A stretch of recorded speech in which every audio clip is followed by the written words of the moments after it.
Perfeito? A periodicidade de extração dos dados. Hoje em dia, com os dados abertos, você consegue extrair aí informações dos governos, dos órgãos, né?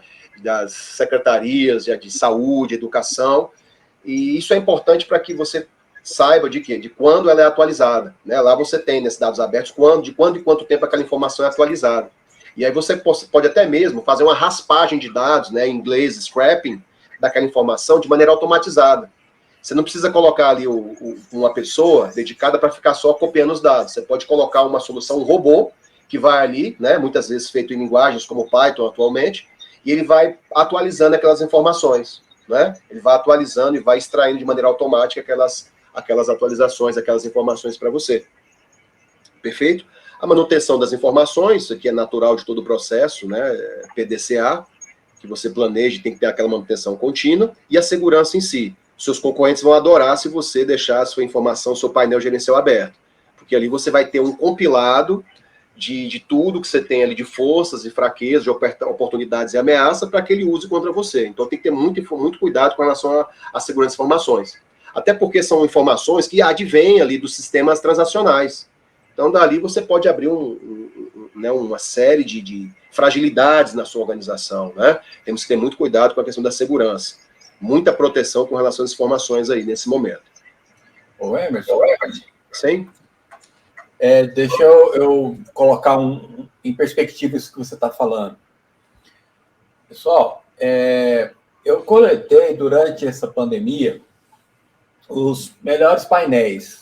Então, os painéis, os mapas que a gente viu aí brotar na cena brasileira e mundial sobre a pandemia, isso nos deu muita informação que poderia até mesmo salvar vidas, né? Você tendo uma ideia se em algum lugar já tinha chegado o Covid ou não, se tinha UTI. Como eu fiz um acompanhamento razoável desse processo, eu fiquei até satisfeito, porque é dito que o brasileiro não cuida muito de estatística, né? Assim, o americano sabe a ponta do lápis lá, tudo o que acontece, fica inventando jeito de arrumar dado estatístico, né? Com essa parte aí de internet das coisas e tal, vai virar uma festa. Agora, e na indústria 4.0, então, nem se fala. O cara está lá na Mercedes-Benz parafusando alguma coisa, a parafusadeira está gerando dados para um BI depois dar alguma informação ali para o tomador de decisão. Agora, eu coletei, durante esse tempo, deixa eu compartilhar aqui com vocês, essas verdadeira miríade de painéis desse tipo aí que a gente está falando, né? O Tableau, o Click, View, todo mundo aí gera. Foram mais de 100.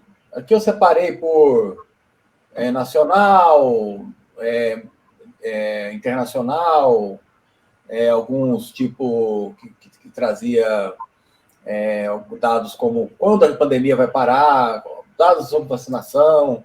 Isso aqui foi uma farra. E deu para ver, então, que todo mundo estava preocupado com essa questão de consolidação de dados. Eu tinha até como mostrar assim, qual era a vacina que estava sendo dada em determinado bairro do Rio de Janeiro.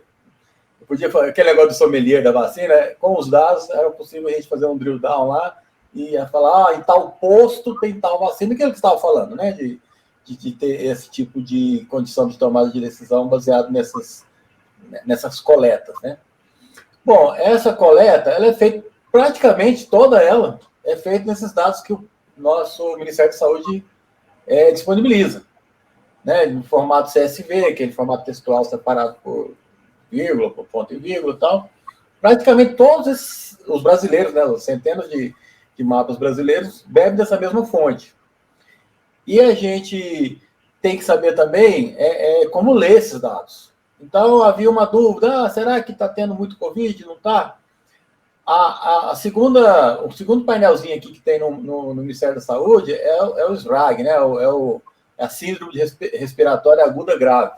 A gente não sabe se está tendo muito Covid ou não, tem uma certa dúvida se o cartório está registrando igual está registrando o óbito e tal. Aí eu me deparei com esse dado aqui. Em 2019, amarelinho, era a quantidade de síndrome respiratória aguda que tinha. Não sei se vocês estão conseguindo acompanhar aí pela resolução, porque é tão pouco que realmente fica difícil de ver. Então, na primeira semana epidemiológica, segunda, terceira, tá, essa amarelinha aqui representava quantas síndromes respiratórias agudas foi registrado pelo Ministério da Saúde em 2019, antes da Covid.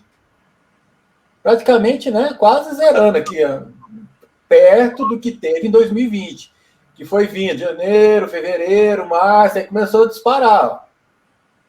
Ah, será que está tendo muito Covid? Não está? Mais síndrome respiratória aguda grave, que às vezes a pessoa nem sabia se era Covid ou não, lá no hospital, estava lá no alto. O que aconteceu de diferente aqui?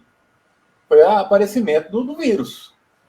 Então, pode ter sido muito subnotificado. Porque aqui não estava falando que era Covid, está falando só que o cara estava gravemente sem conseguir respirar. E não sabíamos o que era. Olha o tanto que disparou. Aí eu conversei com um meu irmão aí, que é médico, e ele, inclusive, vai estar na live aqui nos Makers, né? Como você, eu sei que também é Maker.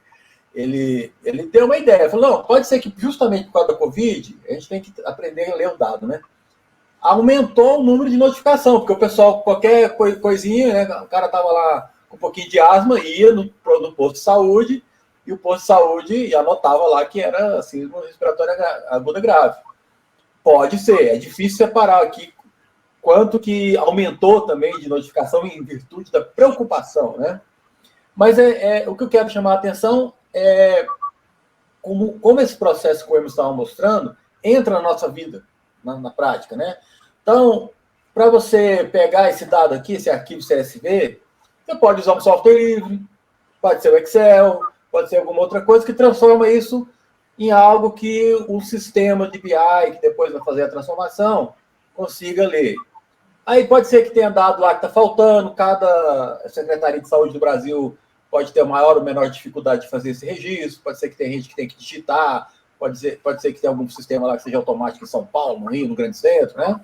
E com isso, né, é diferente. O Wise tem um postinho lá no interior do Acre, né? Com certeza, a gente sabe disso.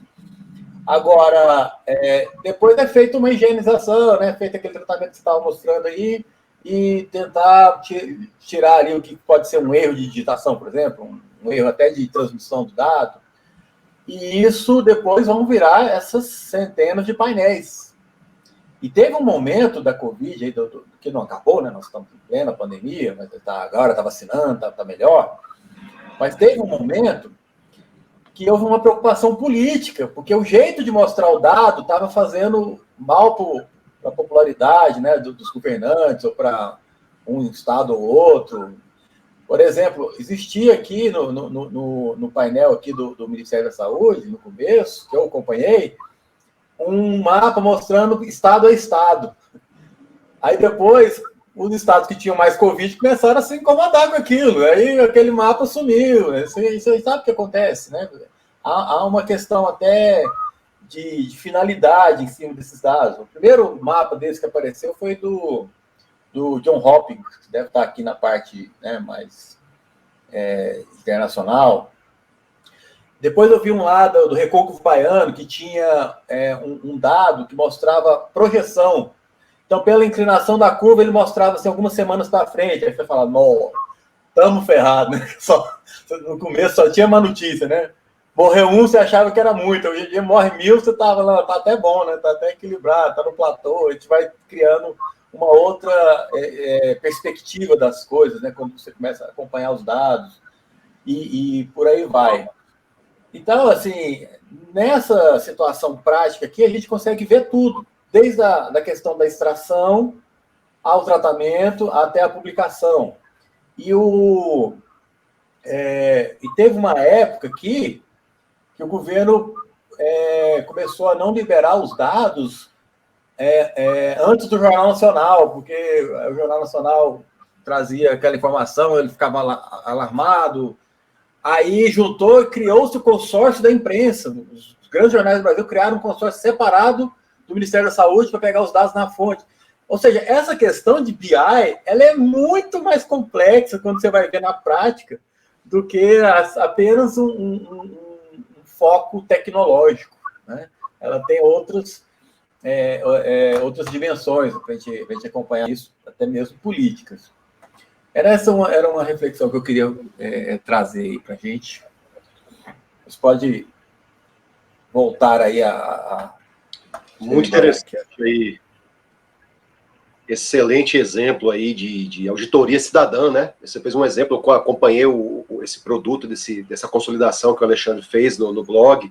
Realmente um trabalho muito interessante e que você tem aí realmente uma situação de compilação dos dados e que envolve ali não somente a estrutura tecnológica, como o Alexandre falou, a própria origem da informação, a tempestividade da informação, né? O horário não foi mais aquele, mudou a segurança do dado. Ah, não, esse dado aí não é confiável. Mas espera aí, esse resultado, essas informações são produzidas pelas próprias secretarias de saúde. E aí, a informação é do próprio Estado. Então, realmente, essa questão da origem da informação, da segurança, da tempestividade, é um caso exemplar aí nesse contexto, né, do Covid, das secretarias de saúde. Iremos ver, por exemplo, a média móvel, que o pessoal tem utilizado bastante aí nos jornais como indicador, né? A média móvel pode ser considerada aí um indicador, uma KPI, que iremos abordar aqui, excelente exemplo, Alexandre, para até utilizar a média móvel como indicador, uma KPI que mostra uma tendência. Né? O que a média móvel é? Pega algumas semanas e tenta fazer uma média ponderada para que você consiga, num lapso temporal, saber se é uma tendência de alta ou uma tendência de baixa ou estabilidade.